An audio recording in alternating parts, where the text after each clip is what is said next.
Enough United. How about some quick hits instead? Let's go, Gab. Manchester City down Wolves 4-1 on Tuesday to make it 21 consecutive wins in all competitions. Let's see if you can come up with something original, Jules.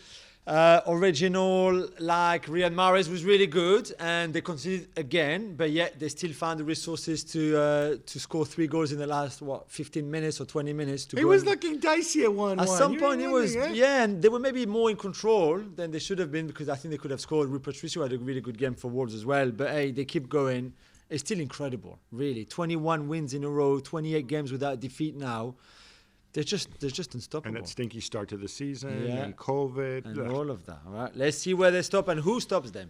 Leicester City are held by Burnley 1-1. Gab, they could be slipping out of the top 4. We didn't think that it would happen, but it could. Yeah, and again, I don't want to make excuses, but yeah, it's legit. Injuries. I mean, people say, oh, you're making excuses when you have injuries.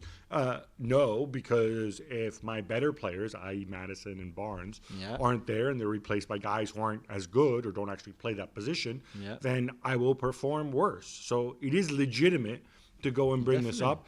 Also, let's not forget, it's not fun to play against Burnley. Burnley need points to avoid relegation. Especially when Burnley score early in the game. Exactly. And then you're stuck and you're sitting back. And, you know, Schmeichel had to make some big saves, but Leicester also had a chance at the other end. So, look, I would worry about the top 4 unless there's good news on the injury front.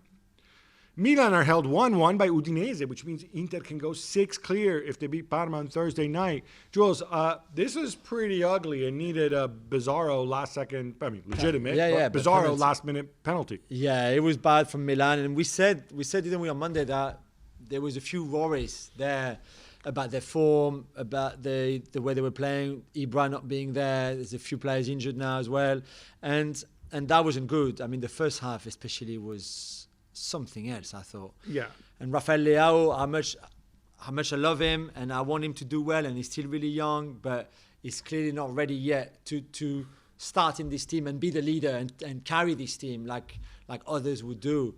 I mean, look, I don't want to make excuses, but I will, because injuries. But it's not so much Zlatan, which, I think, obviously Zlatan is a big miss in a game like this where Udinese are going to go and park 3 buses. But equally, Benacer is still a huge miss. Çalhanoğlu wasn't there. I'm not his biggest fan, but, he would have helped. But Rebic had a stinker. And most of all, against teams like Udinese are going to sit, if there's no Zlatan, you have to play fast. You have to regain that intensity, zip the ball around. Way too many touches. And that's something, if you go with the kids have got to be able to do that. And they did it before, and now they're not. Sticking with Milan, Zlatan took time off from presenting the Sanremo Music Festival. As you know, we talked about it. To cheer them on, he was sat next to Paolo Maldini. He also didn't back away from his comments about sticking to sports and the clash with LeBron. Yeah, we've done this to death, right? So, but he came out and he says politicians should be politicians, sports people should be sports people. And then they said, well, what if they talk about racism? Well, racism is something different. Racism is something you can talk about. I mean, I'm sorry, I don't want to, but all these things are interlinked, right? Definitely. So, in the meantime, by the way, he's staying in a yacht moored off Sanremo, of course, by the beach. He's in his yacht, which is called the Unknown, which is little football decorations. And had a little dig at Liverpool as well in his introduction with the presenter when he started for Sanremo, saying that they're looking for defenders so they could buy some of the singers at the festival, which I'm sure Jurgen Klopp will appreciate. Yeah. By the way, Zlatan wasn't particularly entertaining. No, I didn't think so. I was a bit disappointed. He's like, I'm in charge now. He goes to the main presenter. You suck. You're gonna say, whatever. I mean, I'm glad he's enjoying himself. Gareth Bale looked great for Spurs at the weekend, and Jose Mourhino is loving it. Jules, Mourinho says that Real Madrid and your boy Zizou weren't patient enough with him. Is he trolling again? He is. I mean, surely that would not have happened, those comments, had Bale didn't have the great game that he had against Burnley really? At the weekend, Just think? Of course, because I'm not sure how much Jose was patient anyway before the Burnley game with Gareth Bale either. I don't think it's a question of patience or not patience. It's just Zidane didn't see him in his team, didn't think he was doing enough to be there. He did nothing the last 2 years. What more patience do you want? Exactly. And Mourinho didn't think that much either before the Burnley game. But when Mourinho does it, he's patient. I love it. It's brilliant. Let's see at the weekend what kind of Bale we see, if he starts, and what Mourinho does there. Liverpool play Chelsea on Thursday night, and Jurgen Klopp spent the pre-game press conference threatening to not release some of his players to go on international duty later this month. Gab, what's it about? Okay, so obviously there's internationals coming up at the end of March. Some of these are big. In fact, they're all World Cup qualifiers, so they are important games. Under the deals between FIFA and the club, you have to release the players for internationals. FIFA have said, given COVID and given some of the restrictions that exist in certain countries, they said if a player has to quarantine for 5 days, for more than 5 days on their return, you don't have to release them.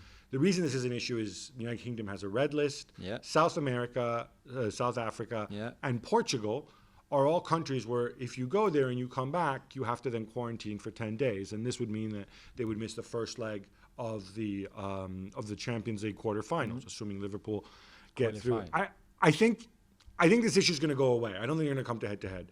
I think the government here might reduce the quarantine. I think in the case of Portuguese players, there's other ways around it. Like, for example, Portugal play one game at home and the last 2 games away against Serbia and Luxembourg. Maybe you just miss the first game, play in the other ones, and come back where there are no restrictions. But it is a reminder of the world we live in. And you really don't want to go to war, especially as far as Brazil are concerned, because they've got big games, Colombia and Argentina. True, but Klopp has a point in the sense that the clubs pay wages. Right, the clubs also signed a contract. So. I know, but you still can't let your players go if they come back and have to self-isolate for 10 days and can't train, can't play or anything like this. It's so detrimental to your club. I think there are common sense compromise solutions to be reached here. You know what a good compromise solution might be, honestly? What if you go to Man City and you say, hey, City, why don't we keep Alisson and you send Ederson, for example? No, I'm saying because Liverpool need Alisson in the in the league. They've got a big game against Arsenal, and and he would miss that. But there are ways around it. Yeah. You're right. Paris Saint-Germain only need a goal from my man Pablo Sarabia to beat Bordeaux. Jules, I guess since Neymar and Mbappe weren't around and Moise Kean tested positive for COVID, had to be him, right? You take it. It was not pretty. Let's be clear. And Bordeaux had some chances in the second half, but they will take this 3 more points. They have 10 games to go now to win the title. Jadon Sancho comes up big as Dortmund beat the battle of the Borussias against Gladbach in the German Cup to advance to the semi-final. I guess Marco Rose, who lost the game, must be happy still. Yeah, well, it's a win-win for Marco Rose. No, he was crossed. There was some controversy in the game. Obviously, the red card at the end for Mahmoud Dahoud, second yellow. This is ending with a whimper for Rose at Gladbach, and it's a shame because he did a lot of good work there. But on the other hand, he made this rod for his own back. Yeah, definitely. Juventus beat Spezia 3-0 as Cristiano Ronaldo scores his 20th league goal of the season for the 13th time in his career, which is frankly absurd. Amazing. But Jules, why did they only start playing in the second half? They were so bad in that first half. It was embarrassing. It really was embarrassing. I don't know. It lacked everything. Second half, more urgency. Chiesa was good. I mean, even Bernardeschi had 2 assists, so something must have happened at half-time. Bernardeschi looking good. Well, Morata happened. Morata happened, of course. I was coming to it because, like we saw against Porto, for example, when he came on, he's so important to that team that he has to start, he has to stay fit for especially certain games. Yeah. Sticking with Juve, they wasted no time in making Weston McKennie his move permanent, Gab, from Schalke. This is a big deal, right? They didn't even haggle on the price. I think it's a testament to the work that McKennie's done, to his versatility, to his intelligence, and to his popularity within the team. And, for 18 million, a lot of money post-COVID, but then again, he's young, and he's smart, and he wants to learn, and he's versatile. He's worth it. Good egg. Thanks so much for watching ESPN on YouTube. And for more sports highlights and analysis, be sure to download the ESPN app. And for premium content and live streaming, subscribe to ESPN Plus.